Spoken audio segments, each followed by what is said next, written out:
ubicación del dolor, y esto está muy relacionado al cuerpo, ¿no?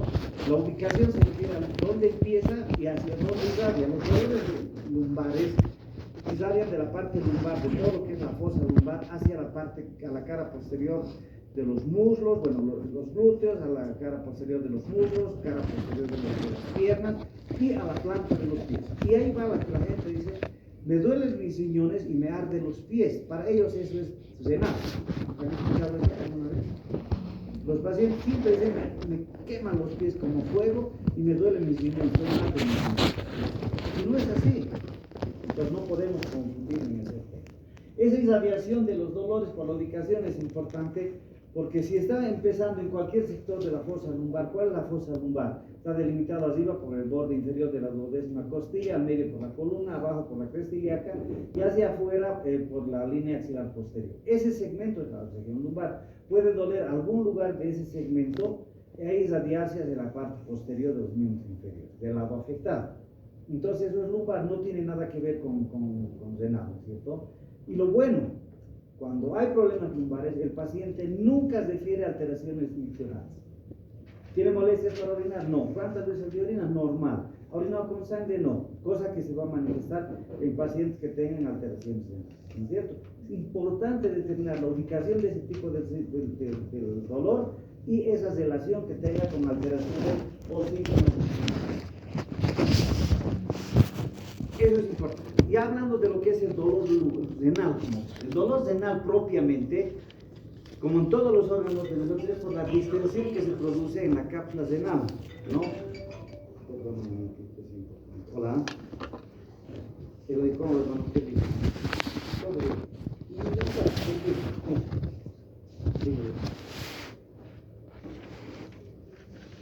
bien, bien. No tengo que descansar, sí. Sí, se puede. Ah, ya, no, sí, está bien. Sí. ¿Ya? Listo, ya, nos vemos. Entonces el dolor, como todos les decía, está relacionado a la distensión de la cápsula renal. ¿Y qué es lo que va a producir la distensión de la cápsula renal? El aumento del parénquima por algún tipo de masas ocupadas, edemas, algo. Por ejemplo, la pielonefritis aguda produce un edema del parénquima renal y eso va a comprimir la cápsula renal y produce dolor. Ya estamos hablando de un dolor renal propiamente, ¿no? La obstrucción ureteral, cuando se obstruye el uréter, tiende las cálices, en toda la pelvis renal cálices, va a producir compresión del parénquima y eso a la vez la compresión de la cápsula y va a producir dolor. Yo estoy muy lento. El comienzo generalmente puede ser insidioso, sordo, constante, de intensidad moderada. ¿Dónde se ubica ese dolor? Ubiquémonos de nuevo en la cápsula, les he dicho toda la región lumbar, la fosa lumbar, ¿no es cierto? Del ángulo de la duodécima costilla por abajo y abajo, digo, debajo de eso, y encima está el borde inferior por la cresta ilíaca, afuera por la línea axilar y adentro por la costilla. En todo ese segmento hay un punto que se llama el ángulo costovertebral. Ahí es donde va a doler y está relacionado con algo de patología urológica o renal. ¿Dónde está este ángulo costovertebral? Está por debajo de la duodécima costilla. Como es costovertebral, está en la relación con la columna vertebral, más con las apófisis transversas. Si palpamos ese lugar entre la unión de la duodécima costilla y la columna, es un lugar que puede doler y está relacionado con patologías renal. Es el costo vertebral, y hay otro, el costo lumbar, que es el costo muscular, que es ya con los músculos sacroespinosos, que también corresponde casi a 1 centímetro por fuera del anterior, que corresponde a una ligera depresión que existe y es el lugar donde puede manifestar alteración renal. Eso es importante, por eso es importante revisar. Si nos revisamos, nos vamos a quedar con la gran duda. Ya les digo. Luego de esto, se localiza inicialmente en la fosa lumbar, se va a irradiar hacia el ángulo subcostal del lado afectado, entonces va hacia adelante, hacia el ombligo o al cuadrante inferior del abdomen. Se dan cuenta, el dolor renal no irradia hacia la cara posterior de los muslos o miembros inferiores, sino ya el dolor renal como tal va a irradiar hacia la parte anterior, al abdomen. Y si irradia hacia la parte anterior, estamos hablando de un problema ya renal, ya no se trataría de un problema lumbar solamente. Si hacemos un examen es diferente, la puño de percusión es dolorosa, la fosa lumbar está afectada, en cualquier segmento, ya la puño de percusión, les explico más rato cómo se hace. Muchas enfermedades urológicas renales son indoloras, pero eso ya es otro enfoque que se va a dar, el cáncer renal, la pielonefritis crónica, los cálculos coraliformes, mientras no obstruyen, por ejemplo, los riñones poliquísticos, hidronefrosis por obstrucción crónica, son casos que va a distender el riñón, va a crecer, todo lo que quieran, pero no van a producir dolor. Entonces también es bueno diferenciar eso. Ahí podemos recurrir a algún tipo de exámenes complementarios, pero que no son los que determinan, sino que nos van a complementar lo que estamos pensando. Ahora, el cólico renal ya es diferente. El dolor renal es solamente en la fosa lumbar y puede irradiar a esos lugares. Mayor problema no va a dar. El cólico renal ya es una urgencia urológica. Generalmente es unilateral, al igual que el renal, por suerte. El lumbar puede ser bilateral para ir diferenciando. No va más allá de la línea media, quiere decir que solamente es de un solo lado. Permanece aún el dolor, aún en reposo. En la lumbar yo me encuentro en una posición antiálgica y calma el dolor. En cambio, en el cólico renal no va a ser, no calma el dolor. Puede haber leves fluctuaciones de dolor si permite el paso de la orina a la causa que está obstruyendo, porque generalmente eso es un proceso obstructivo y puede ser variable dependiendo del grado de desobstrucción que se pueda hacer. ¿Quiénes producen esto? La principal causa de producir el cólico renal por la distensión y obstrucción del uréter es la litiasis. Cualquier cálculo que puede obstruir en el uréter va a producir la obstrucción y por supuesto va a llevar a un cólico renal. Coágulos, cuando hay algún tipo de sangrado, obstruyen el uréter. En casos de pielonefritis aguda, que ha hecho un cuadro de producción de pus, perinefritis, todo lo que quieran, va a producir esa secreción purulenta y produce una obstrucción. Lo mismo tejido necrótico en caso de cáncer renal ya avanzado. Son los que van a producir obstrucción del uréter y esa obstrucción del uréter va a producir el cólico renal. Esa es la forma de manifestar. O sea, no es que se obstruye el cálculo, digamos, o el cólico, no es la obstrucción a nivel de la unión piel-ureteral o del riñón propiamente dicho. El ecografista agarra un herramienta para un cálculo, ahí está, es tu causa, es un dolor, tu dolor es la causa del cólico que te está dando por un cálculo en el riñón, pero eso no produce cólico. La obstrucción del uréter sí va a producir un cólico porque el uréter trata de desobstruir y empieza a manejar, a producir el peristaltismo con mayor intensidad. Entonces, esa es la causa ya para que no lleve a confundir. El cólico renal va a ir acompañado de un estado nauseoso, fiebre, vómitos, fiebre y hasta un hilio. ¿Por qué la fiebre? Porque donde hay cálculos hay infección, si hay pus también es infección, si hay tejido necrótico se infecta, los coágulos se infectan, o sea, siempre puede haber acompañado de un cuadro febril. Las náuseas y los vómitos es un reflejo que se llama el síndrome de Stockholm, ¿conoce? Debajo de una cirrosis inflamada todo músculo liso se paraliza. Y esa serosa inflamada es el peritoneo posterior que hace una envoltura, se desdobla en la parte posterior, envuelve al riñón y ese peritoneo posterior tiene esa irritación y va a producir la parálisis de los intestinos que tienen musculatura lisa. Esa es la ley de Stockholm. Entonces va a producir un estado náuseo, ese hilio paralítico que se produce a raíz de esa parálisis de los músculos lisos y va a producir náuseas, vómitos acompañados de fiebre. Cosa que no ocurre ni en el dolor renal solamente, menos aún en un dolor lumbar como tal. Esto es importante y por eso es importante considerar una emergencia urológica para poder resolver rápidamente. De ahí viene el complejo neurovegetativo, náuseas, vómitos, el hilio que produce el paciente, la parálisis que produce en los intestinos. Pero el dolor de fondo ya sabemos que es renal, produce la distensión pielocalcial y de la cápsula. Pero ¿cuál es el causante? Es la contracción del uréter. Ya les digo, el cólico, si hay cólico, no piensen que el cálculo está en el riñón, está en el uréter. Ahí hay que enfocarlo. En la ecografía no ve uréter ni aquí ni en ningún lado. Hay condiciones especiales para poder hacer una ecografía de uréter. Normalmente no la ven, entonces no dice nada. Lo único que va a producir una hidronefrosis, entonces es un signo indirecto.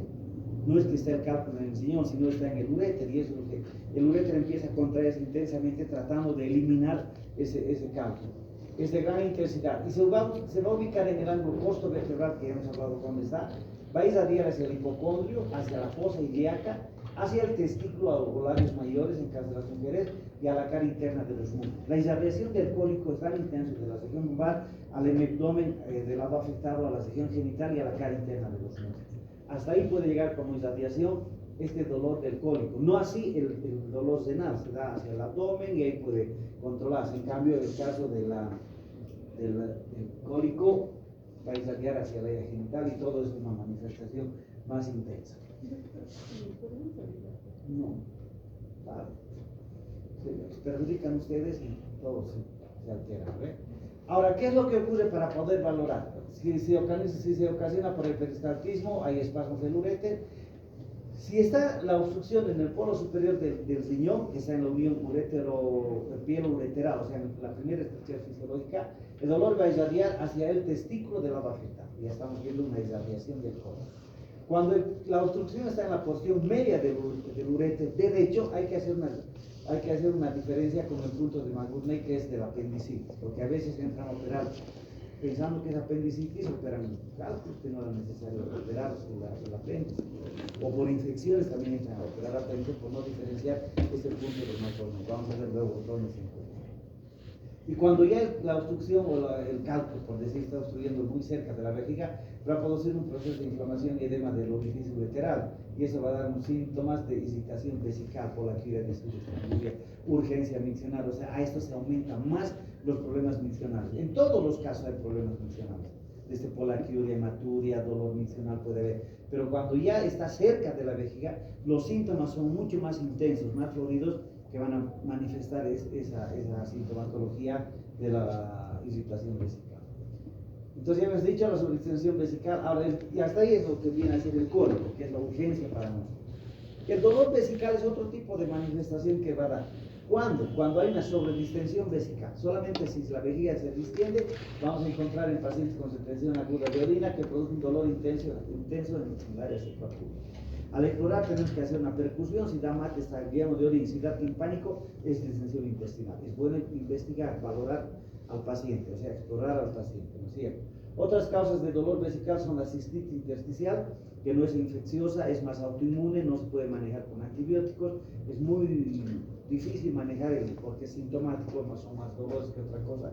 Y las ulceraciones vesicales producidas por la tuberculosis, que es muy común en el promedio de la tuberculosis. Pacientes con retención crónica de orina pueden experimentar poco o ningún malestar, como las vejigas neurogénicas o obstrucción del cuello.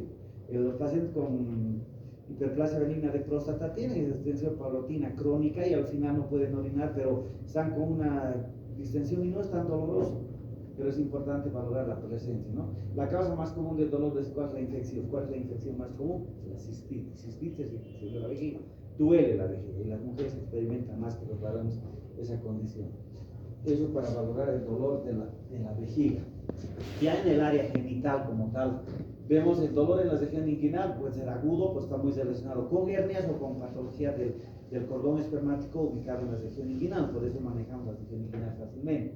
El epidídimo da un dolor muy intenso, invalidante, el paciente no quiere ni moverse porque le duele demasiado.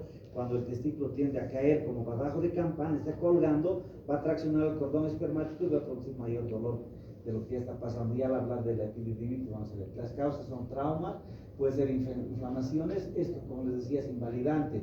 Se debe más a los cambios de posición, la tracción y la elongación del cordón. En la epididimitis hay que indicar en la aguda, porque la crónica no duele.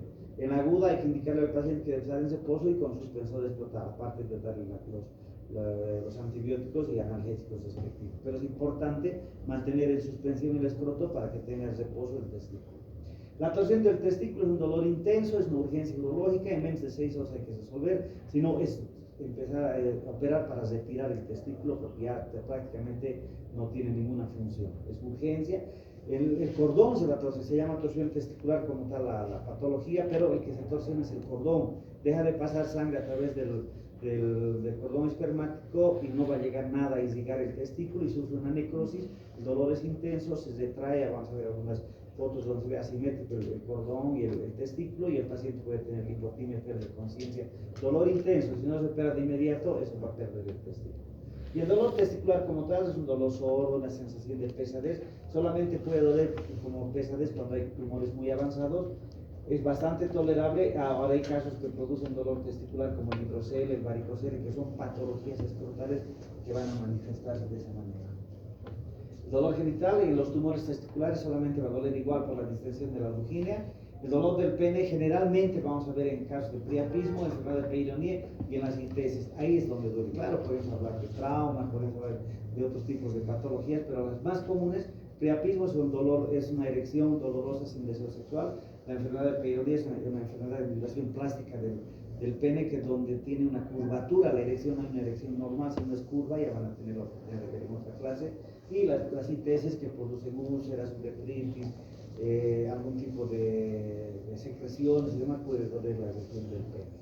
En la uretra está generalmente secundaria inflamación, secundaria va a manifestar por infecciones, hay un ardor en la sensación de quemadura, micción, pujo y tenesmo. No confundirse. Cuando un paciente varón joven dice, tengo infección urinaria, directamente se va a decir, no es, hay que valorar si no es una uretritis. Es más raro encontrar infección urinaria en varones jóvenes que en mujeres jóvenes. El varón va a tener más infecciones urinarias cuando ya es mayor, cuando empieza a haber problemas prostáticos. En cambio, cuando hay una infección, ardor, sensación de quemadura, un pujo, todo, no siempre es infección urinaria en los varones. Hay que ver si tiene flujo, hay que ver si ha tenido contacto sexual previo, y el cuadro va a ser directamente una uretritis y no así una infección urinaria. ¿Se dan cuenta? No se deben confundir, porque luego hacen tratamientos diferentes.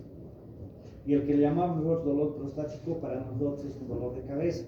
Porque esto, los pacientes van y consultan con todo el mundo primero y recién al final van con los urólogos cuando ya tienen multiresistencia, una enfermedad ya cronificada, que hay que hacer otro tipo de manejo. El dolor prostático se va a manifestar en la región sacra, en el perineal o en el seno. O sea, no es un dolor específico del lugar, pero la manifestación más importante es en el perineo. Pero como les digo, puede ser en el nivel rectal, en la región sacra y también a todo el área genital. Cuando son dolores raros, no muy claro de identificar, hay que pensar inmediatamente que puede ser una prostatitis, y eso hay que manejar de otra manera. Es un dolor permanente, una sensación de molestia y opresión, especialmente al estar sentado. Es generalmente secundario a uretritis o infecciones urinarias, donde va a producir la prostatitis. Puede ser bacteriana, que también es un tema que van a ver posteriormente. Pero esto, como lo manejan de otra forma, con poco antibiótico, no haciendo buen diagnóstico, nos llega a nosotros ya con multiresistencia y con otros factores que dificultan su tratamiento. El examen general, en general, lo que es la semiología de urología, hay que hacer un examen con la historia clínica como corresponde, de anamnesis, examen físico general, segmentario, todo nos sirve. Si es niño, ¿qué patologías puede haber? Hay patologías urológicas en niños, en mujeres, en jóvenes, en adultos jóvenes o en adultos mayores. Cada uno tiene una especificidad para una enfermedad. Tenemos que valorar la ocupación. Hay personas que trabajan en hornos de fundición, van a tener seguramente cálculos. Personas que trabajan haciéndole mucho peso van a tener probablemente hernias, varicoceles o también problemas lumbares. Entonces todo eso importa, la historia clínica por eso es importante y debe ser realizada completa. Pero nosotros vamos a hacer un examen más ahora a la parte urológica, porque ustedes ya han hecho todo esto. Segmentario lo han hecho desde cabeza, cuello, todo han hecho en su momento, y espero que lo estén haciendo y que hayan realmente practicado. Y nosotros vamos a hacer un poco de énfasis en lo que es el segmento urológico, y en la práctica es donde tenemos que realmente poner en práctica lo que vamos aprendiendo. Un paciente llega y hay que valorar desde que esté el paciente de pie o sentado. Hay pacientes que no quieren sentarse por nada, les duele el perineo o tienen problemas lumbar, entonces hasta eso tenemos que valorar, y prefiere estar de pie. Tenemos que valorar esa condición. Una vez que estamos valorando, hay que ver si hay alteraciones en la espalda, escoliosis al lado de la lesión en procesos inflamatorios renales o perineales. Puede ser problemas renales como puede ser lumbares. Tenemos que valorar la posición, la contractura muscular. El paciente está inmóvil porque no quiere moverse porque va a doler más. En cambio, en el cólico está inquieto, agarrándose la espalda, si quiere parar, se sienta, me duele mucho. Entonces ya uno se va dando cuenta desde el momento que llega al paciente qué es lo que puede tener. Y al revisar vemos si hay edemas, tumoraciones a nivel del sacro, puede ser mielomenicoceles, masas renales, solo son visibles cuando son muy aumentados, muy grandes, y eso se puede ver en la región lumbar, en el hipocondrio o en el flanco. Es lo que vemos rápidamente en la región lumbar y tratando de ver la posición de la renal. Para palpar el riñón existen muchas maniobras. Normalmente no se palpan los riñones, muy difícil en pacientes que son muy flacos o en niños. Se puede palpar, hay que tener mucho cuidado de no lastimar el riñón. Pero normalmente una persona sana, en otras palabras, o algunas patologías no las vamos a palpar porque el riñón ninguno de los dos riñones es palpable.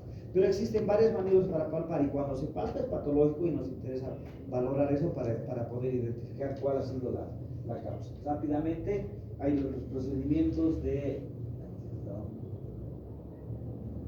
ahí empieza.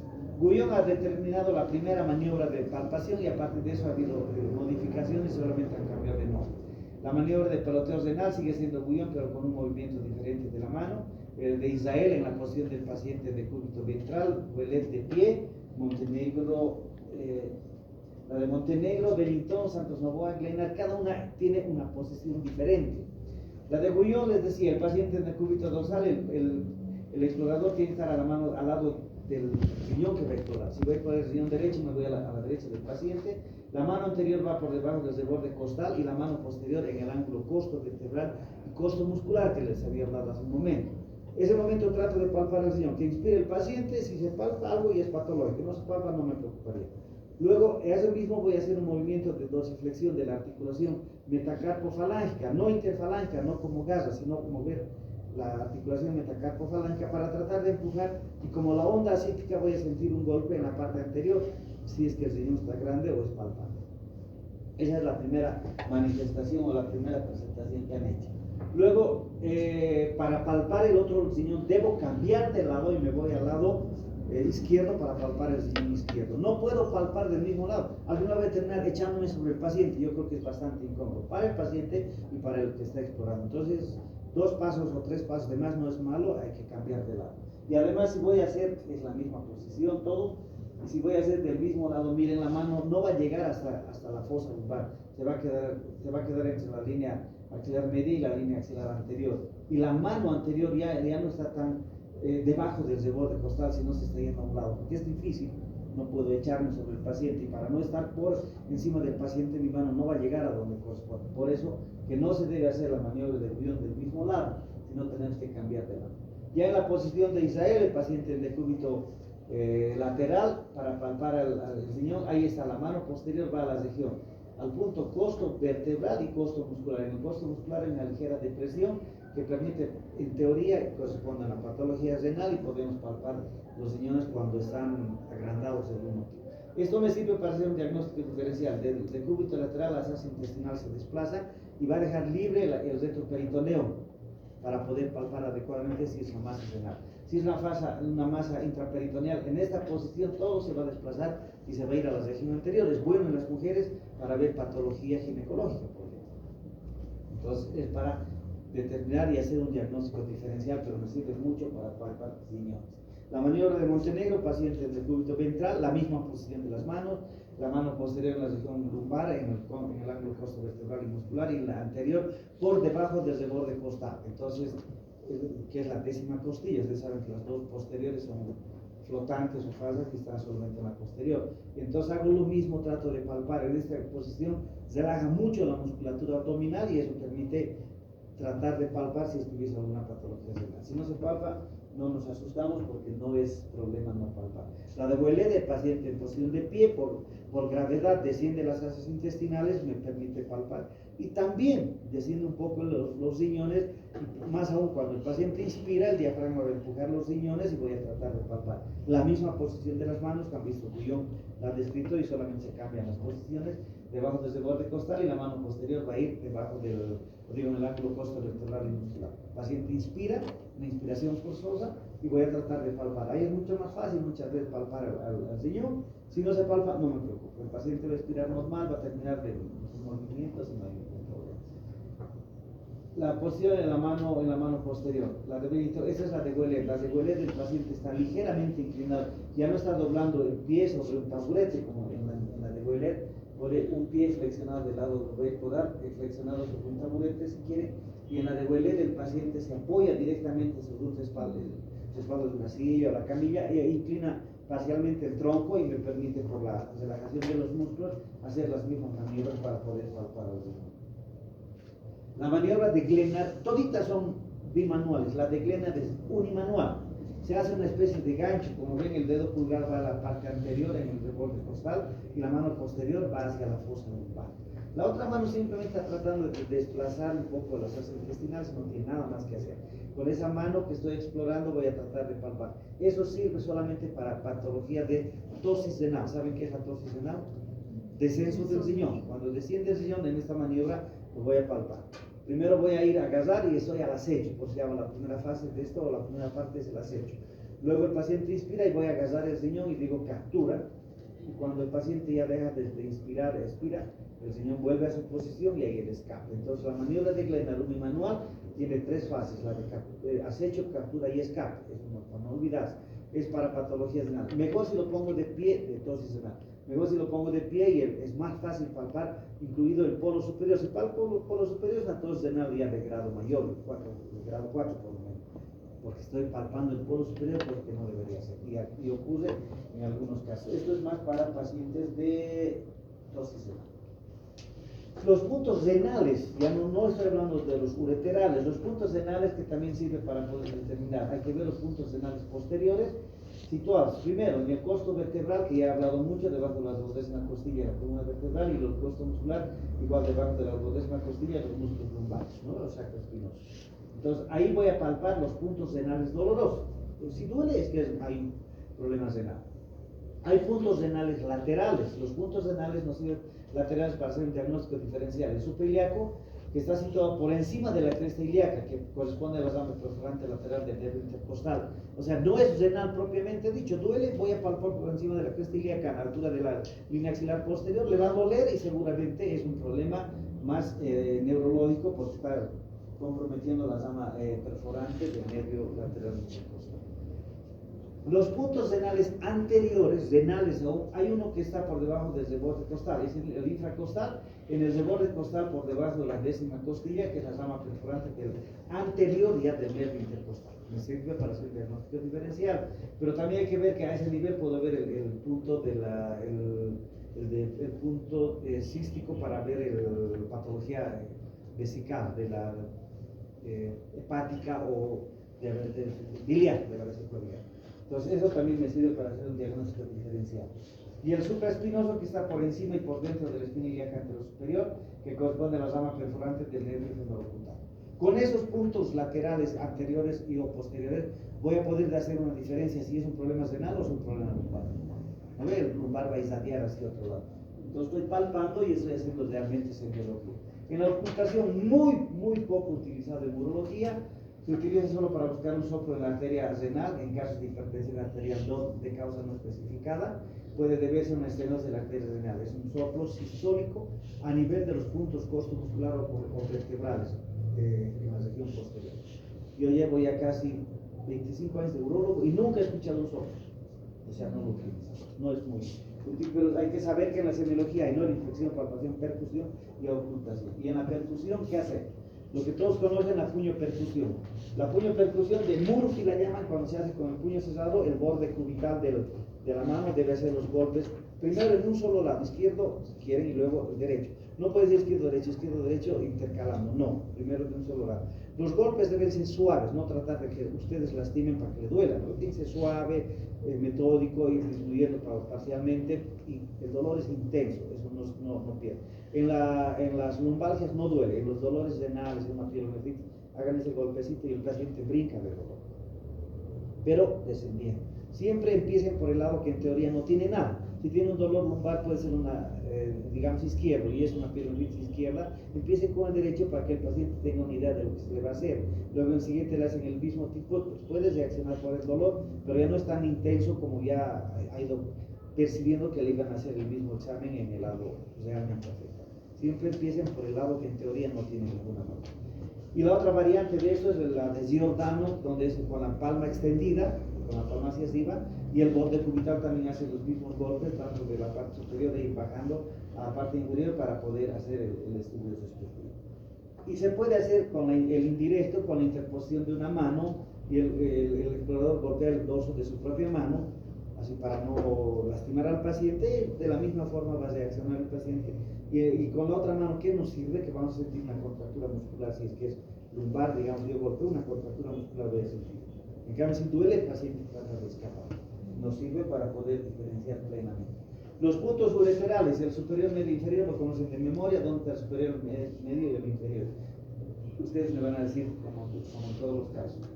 Los pacientes no nos vienen con un abdomen asentado, nos vienen así gorditos, donde es difícil valorar, ¿cierto?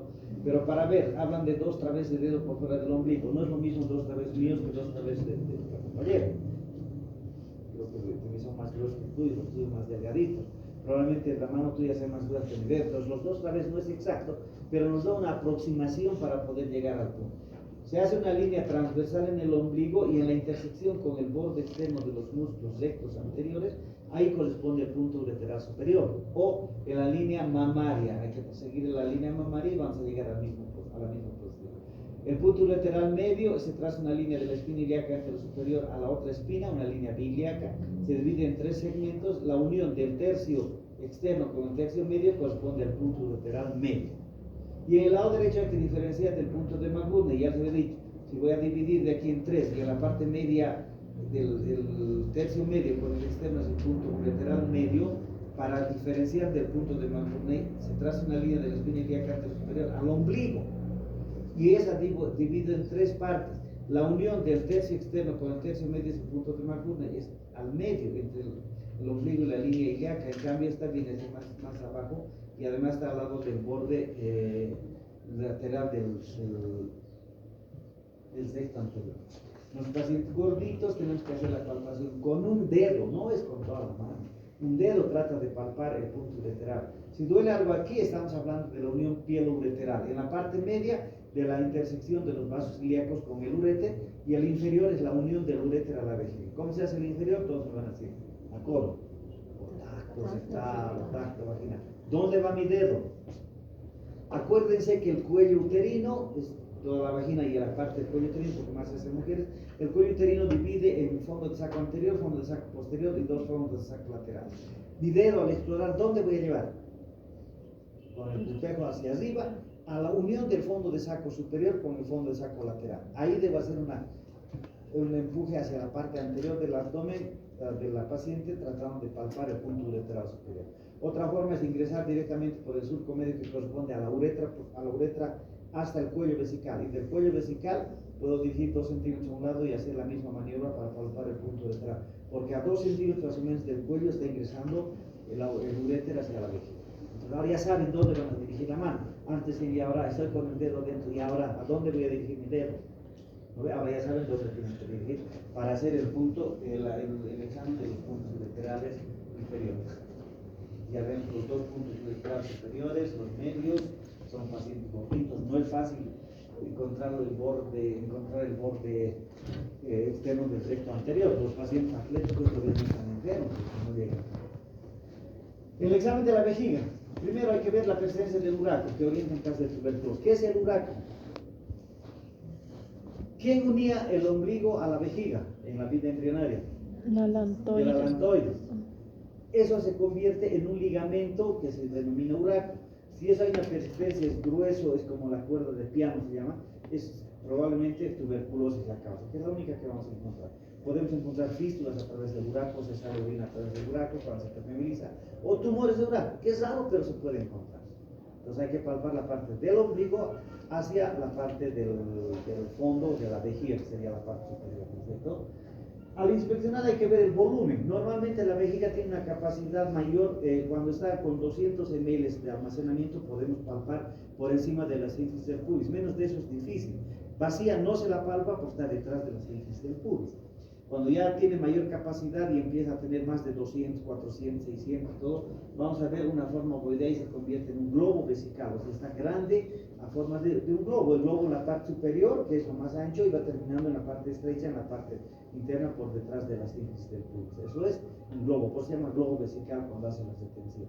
Cuando hago una percusión necesariamente tiene que dar matidez, entonces hay contenido líquido o puede ser hasta sólido si quieren, pero matidez. Cuando da timpánico, eso es intestino, entonces no hagan talla, porque para eso no sirve. Da con distensión, no puedo orinar, tengo que hacer una talla. Percuto es mate, con confianza puedo funcionar y saco la orina, ¿no? Pero si hay un timpanismo, es intestino. Si perforo, voy a perforar el intestino. Entonces, es básico hacer ese examen, ¿se dan cuenta? Claro, la ecografía tiene otro contenido, pero si ustedes ya han hecho el examen, antes que llegue el ecógrafo, ustedes ya han hecho una punción y han aliviado el ecógrafo. Los genitales, a través de esto puede diagnosticar tumores locales, tumores testiculares, cáncer de pene. Debe efectuarse siempre cualquiera sea la especialidad del médico. Nadie quiere explorar genitales y ponen genitales sin particularidad. No hagan eso. Eso no es medicina, no es prácticamente. Usted dice, los pacientes entienden que se tiene que hacer. Pero mira, doctor, no está revisando el corazón, pero ¿y por qué tiene que ser genital? Porque es parte del examen. ¿no es cierto? El médico general tiene que revisar todo, le va a explicar que también hay tumores, hay alteraciones a nivel genital, usted no lo está experimentando, pero le puede producir otros problemas. Uno que venga con tos y hemoptisis, yo les reviso testículo, porque el coriocarcinoma, que es un tumor testicular, su primera metástasis es pulmonar y va a venir con hemoptisis y con una tos severa, entonces puedo diagnosticar otras cosas revisando el área genital. Hay que revisar, no tengan temor, es bien difícil. Empezando con la región inguinal, la infección si aumenta el volumen puede ser una hernia, las hernias pueden aumentar de acuerdo al esfuerzo que uno vaya realizando, en bipedestación aumenta aún más y si hay contracción del abdomen. No ocurre ese aumento de volumen si son quistes del cordón o esto es estímulo ectópico o criptorquídico o hidroceles, porque hay hidroceles de cordón, que es líquido en el cordón espermático. Los quistes de cordón también son contenidos quísticos encapsulados. El testículo ectópico o criptorquídico, que no está en el escroto sino en el conducto inguinal, no va a aumentar en relación a lo que aumenta en las hernias, entonces ya estamos haciendo un diagnóstico diferencial. Se debe examinar de esta forma el paciente totalmente descubierto. El pene, hay que retraer la piel del prepucio, esto es, entiendo, no debería ser así, pero se debe retraer, o se dice piel o se dice prepucio. Entonces retraigo el prepucio para estudiar la mucosa del glande y el meato uretral. Es importante ver el meato uretral porque puede haber estenosis o puede haber hiposparias. Hiposparias es cuando el meato se encuentra ubicado en cualquier segmento anterior del pene. Puede ser en el glande, en el surcobalano prepucial, en el tronco del pene, en la unión penoescrotal, en la unión del escroto y el perineo. O sea, hay diferentes lugares donde se va a abrir el meato y es por ahí donde va a orinar, generalmente se ve el niño, donde va a orinar el paciente. Entonces ya estamos haciendo un diagnóstico. En mayores hemos visto hiposparias y es muy común la coronal. Entonces si yo no reviso, no voy a hacer el diagnóstico. En los pacientes adultos hay que ver fimosis, generalmente es adquirida y es muy común encontrar fimosis o estrechez del prepucio sobre el glande en los pacientes diabéticos. Entonces ya están haciendo otro diagnóstico, por solo haber revisado, si no, no van a poder hacer el diagnóstico. Ahora puede haber un edema, hipersensibilidad y hay secreción a nivel del prepucio que no se retrae. Es importante la inspección del meato y del lecho para ver dónde está ubicado, si es en la parte ventral es hiposparias, si está en la parte dorsal del pene es episparias. Todo eso tengo que verificar. Es importante ver la fosa navicular, o sea, hay que abrir el meato con el pulgar y con el índice, porque ahí encontramos una de las enfermedades en aumento de transmisión sexual que es el condilo acuminado. Encontramos muchas veces en la fosa navicular. Y está en gran aumento por la promiscuidad o no cuidarse en las relaciones sexuales que ya están empezando prematuramente ahora la población, pero nos vienen con ese tipo de enfermedades. Hay que revisar. El escroto revela cualquier cosa. Primero, si están o no están los testículos. Lo primero que hay que valorar. Porque los pacientes que van a la consulta por una criptorquídea no van a tener los testículos en el escroto. La piel del pene a la palpación generalmente es elástica, puede contraer se contrae cuando está en un ambiente frío y se relaja cuando está en un ambiente cálido. Eso es para preservar la espermatogénesis, para mantener la temperatura adecuada de los testículos. Mucha calor, no hay espermatogénesis. Mucho frío, no hay. 1,5 grados menos que el escroto o del resto del cuerpo tiene que tener el escroto para que los espermatozoides se formen adecuadamente. Se puede buscar fístulas, cicatrices, quistes, inflamación con características de piel de naranja, traumatismo, equimosis, todo se agarra con un delantal y se ve adelante y atrás y estamos explorando todo la piel del escroto. Y luego el contenido, que es importante valorar. Para valorar el contenido, vean, el testículo, para valorar tengo que poner entre los dedos anular y medio de ambas manos, eso inmoviliza el testículo. Tengo libre el pulgar y el dedo índice de ambas manos, que es con esos dedos que tengo que realizar la exploración. Vean, el testículo sigue inmóvil y con ambos dedos estoy explorando el polo superior y ahí veo la cabeza del epidídimo, luego en la parte posterior externa del cuerpo y en la parte inferior la cola del epidídimo. Y a través de la cola la continuidad con el conducto deferente por donde se eliminan los espermatozoides.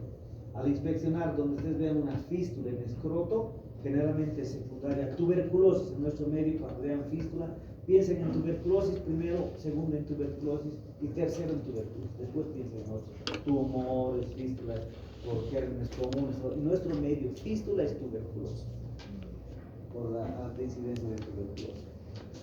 Una forma de explorar es esa del escroto con la transiluminación. Me sirve para diferenciar un hematoma de un hidrocele. Un hidrocele de un quiste de un espermatocele o quiste de epidídimo. En un ambiente oscuro, con la luz, estamos utilizando la luz del citoscopio, apoyamos la luz y vemos cómo transilumina todo eso. Si se transilumina de ese color, eso es hidrocele, es líquido. Si no transilumina y solamente hace un halo rosado alrededor de la luz, eso es transiluminación negativa. Puede ser que tenga sangre, puede ser que sea un tumor, o la diferencia con el espermatocele que está en la parte superior del testículo. Esto es en todo el escroto. Transiluminación positiva, hidrocele, contenido líquido. Hematoma, muy diferente de un hematocele. El hematocele contiene sangre y algunos coágulos en la capa vaginal, entre la parietal y visceral de la vaginal, que es una de las capas del escroto. Se tiene que acordar que existen 7 capas, incluido el albuginio. Esta no es de esa característica. Este hematoma está ubicado en el dartos, o sea, es otra capa del escroto donde por un trauma ha producido. ¿Y por qué yo digo que es un trauma? Porque incluso ha hecho un hematoma en alas de mariposa hacia la región inguinal, y seguro si vemos en el perine se ve la misma característica. Un hidrocele comunicante, el niño se ve en este tipo de hidroceles cuando lloran. Contenido líquido, al hacer la transiluminación vamos a ver que se pone positivo. Cuando descansa el niño o se echa, desaparece el hidrocele comunicante. Se opera si es que más de los 2 años no ha desaparecido espontáneamente o ha quedado con mucho contenido líquido. Después tiende a desaparecer espontáneamente en los niños.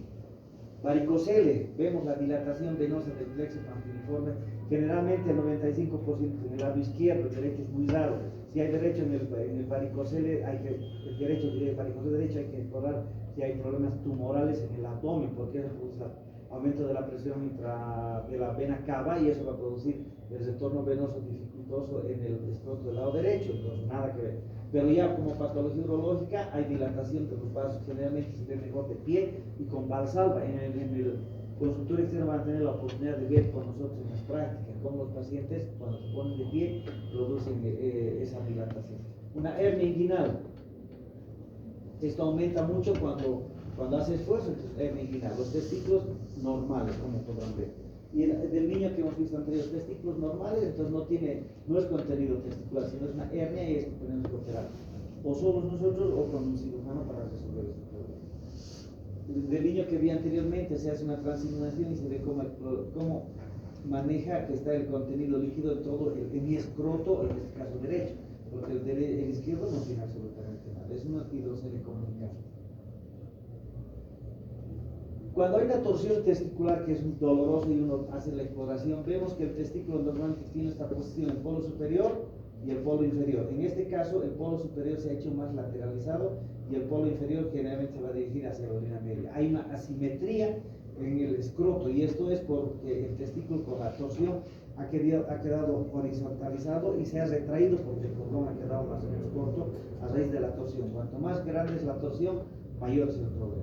Lo que les decía, al revisar el pene, hay que ver el meato, el frenillo, el surco balano prepucial. Si aparece algún orificio en este segmento anterior, esto es anterior por si acaso, es hipospares, y lo que es posterior ya es epispares. Hay que revisar adecuadamente todo, hay que palpar los cuerpos cavernosos, el esponjoso juntamente con la uretra.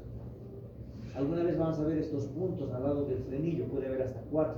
Son las pápulas perladas de Tyson, no son patológicos. Algunos tratan con podofilina o como si se tratara del condiloma fulminado, y esto no es, si encuentran eso. Son un poquito más grandes de lo que se podría encontrar alrededor del pene, que también es la corona perlada. Las mismas glándulas, pero alrededor del pene. No es patológico, no requiere tratamiento. Hay muchos jóvenes médicos que tratan. Miren, aquí hay un puntito alrededor del glande, solamente en la base del glande. Eso es la corona perlada, son las glándulas de Tyson que se han obstruido o hipertrofiado. No requiere tratamiento y el paciente puede visitar su vida. Hay mucho más proliferadas, que es más grande que este tipo de granitos que se ve aquí. No es patológico, cuidado, traten de abrir. Lo que les decía, abrir con el índice y el pulgar el meato. Aquí estamos viendo en el meato un meato hipospádico que es glandular. Aquí está saliendo la orina del meato y este segmento no tiene nada, es un fondo de sangre. Es un hipospadia glandular, no afecta ni en la reproducción, nada. El paciente no hay necesidad de tocar nada, pero sabemos que ha tenido una hipospadia en su naturaleza. Tengo que revisar. El tracto rectal es algo muy importante, vamos a tener rápido. El tracto rectal se revisa en todos los pacientes urológicos. Posiciones. Geno pectoral, que es la plegaria maometana, donde expone toda la región perineal. Ahí podemos ver desde eritemas, fisuras, grietas, fístulas, abscesos, hemorroides, prolapsos. O sea, no solamente voy a valorar la patología urológica, sino puedo ver toda la patología proctológica al realizar este examen. Puede ser en posición de decúbito lateral la más difícil, porque el paciente está inconsciente, hay que tener mucha práctica para poder palpar adecuadamente. Ustedes no intenten hacer en posición lateral. En la extremidad superior tiene que estar flexionada y la extremidad inferior extendida. La rodilla de la extremidad superior debe estar apoyada en la camilla para poder exponer un poco el área perineal. El decúbito dorsal es importante con la extremidad inferior flexionada. Si está apoyada en la camilla, es como una posición ginecológica, se puede hacer tacto diagonal. Un dedo por el recto y el otro en la vejiga para palpar tumores, para palpar cálculos en la vejiga. Nos sirve mucho, es un poco doloroso. Y ahí se hace el bimanual. Y en la posición de pie se utilizaba mucho para hacer masaje prostático, entonces eliminaba la secreción prostática para la prostatitis. Pero si con una relación o una masturbación elimina la misma cantidad, mejor que se masturbe y elimine toda la secreción o que tenga relación. Entonces ya no se realiza mucho masaje prostático. En realidad ya no se realiza, pero se puede hacer alguna vez pacto en posición de pie. La más utilizada es la litotomía avanzada. El paciente tiene que flexionar ambos, los muslos sobre el tronco y las piernas sobre los muslos, en teoría, ¿no? Expone, igual es como hacer la plegaria maometana, pero a la inversa, al revés. Igual expone toda la área perineal, vamos a ver si hay fisuras, hay prolapsos, si hay hemorroides y demás cosas. Es fácil de explorar. El explorador con el pulgar de la mano hacia arriba, y vamos a empezar con valorar el esfínter, a partir del esfínter la mucosa, la próstata, todo.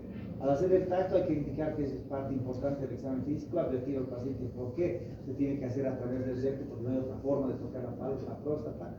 De preferencia con vejiga vacía, lógicamente con guantes, y utilizar lubricantes. No hagan sin lubricantes porque le va a doler mucho al paciente. Se va a romper el guante y van a terminar haciendo un tacto sin guantes. Entonces, un buen lubricante. Procedimientos de relajar el esfínter, se hace el coqueteo anal para que el esfínter se relaje. Una vez que se relaja, hay que introducir el dedo suavemente, valoramos el esfínter, hipertónico, atónico, hipotónico, eso nos va. Hipertónico en vejiga neurogénica, atónico en vejiga neurogénica flácida y espástica. O en las prostatitis que está hipertónico, no hace tacto si es que está en una prostatitis y es muy hipertónico y doloroso, caliente, tratan de, y le duele mucho, mejor retiren y ya sabemos que es prostatitis aguda. Hay que valorar la ampolla rectal y la mucosa, hay que valorar toda la ampolla, porque no vamos a perder la oportunidad de valorar todo el recto, y la mucosa tiene que ser desplazable, no adherida a ninguno. Se adhiere solamente en la tuberculosis o en las fístulas uretrorectales. Hay que valorar todas las paredes y la temperatura. Si aumenta es prostatitis, si no aumenta es normal, está bien.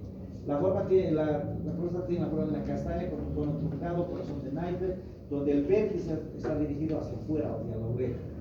La consistencia tiene que ser firme, elástica, sin dolor, el dolor negativo, la superficie irregular, tamaño, surcos medios y laterales se tienen que palpar para ver el tamaño de la próstata. Normalmente el tamaño es de 4x3x3 o 4x3x2 y así se puede sacar el peso. Ya en la práctica les vamos a hacer tacto y vamos a poder valorar el tamaño de la próstata. Los surcos medios siempre están presentes y el lateral empieza a crecer a aparecer cuando la próstata crece. En el cáncer pierde los límites, es duro, es pétreo. Las vesículas seminales normalmente no se palpan. Si se palpan las vesículas seminales, puede ser por cáncer metastásico o algún proceso oclusivo que se produzca y el paciente va a tener algún grado de esterilidad o algún problema en la fertilidad. ¿Alguna pregunta? Lo de tacto es bien difícil que les expliquemos teóricamente, pero en la práctica, ustedes ya les he dicho ya al alumno, es obligatorio hacer un tacto. ¿Y dónde van a hacer práctico? En la consulta y con los pacientes. Ahí tienen, ahora doctor, el tamaño, ahora ahí vamos. Nosotros en la universidad apostábamos para calcular el peso de sangre y comparábamos con las cosas. Ganaba mucho almuerzo, pero ¿alguna pregunta? Entréguenme la lista, por favor. Doctor, dijo que se refería a hipospadias canal anterior y epipadias posterior, ¿verdad? Hipospadias en la región ventral. ¿Te ubicas bien cuál es la región ventral? Sí. Porque se supone que al paciente lo vamos a examinar con el pene erecto, y cuando el pene está erecto, la región ventral es la que vemos y la posterior está pegada al pubis. Si yo veo en la parte anterior los orificios, es hipospadias. Y si veo orificios en la parte posterior, es epispadias. Son patologías muy diferentes. Hay un tema que les vamos a dar sobre operaciones congénitas genitales. Ahí van a ver epispadias, epispadias. ¿Alguna otra pregunta?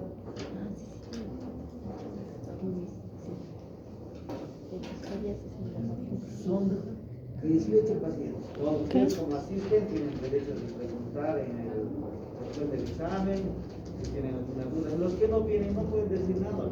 ¿Qué van a decir? Cuando tienen más del 80% de asistencia, se llega a un punto en el paciente. ¿Está bien? Sí, doctor. ¿Está bien? Pero de verdad. Yo por lo menos siempre les regalo, siempre. Gracias, doctor. ¿Estamos? Sí, doctor. Me alegra. ¿Quieren octavo o no? Sí, doctor. Gracias, nos vemos conmigo el día martes, si no me equivoco. Ahorita es el. Yo pensé que era